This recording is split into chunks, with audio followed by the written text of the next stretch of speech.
Боец из города Ош, Кыргызстан. Профессиональный рекорд. 1 бой, 1 победа. Представляющий клуб Жашкуч. Под ваши аплодисменты Альберт Островбека.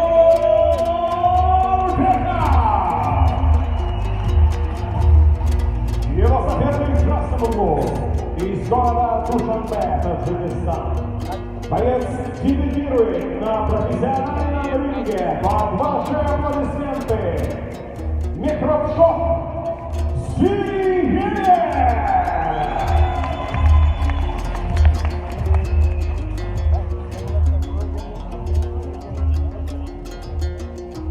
Рефери в ринге Села Цербек.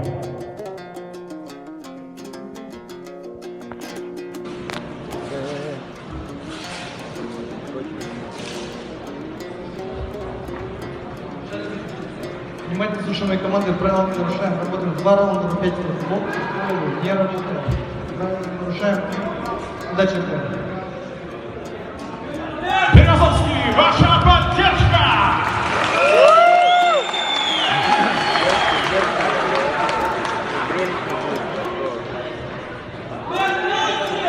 Делай красивее, Альберт!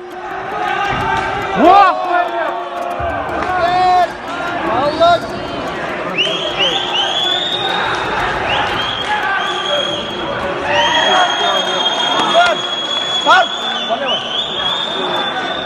Альберт, давай!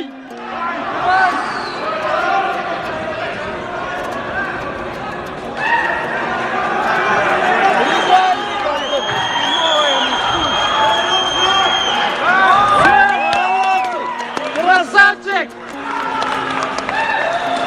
Молодец! Молодец!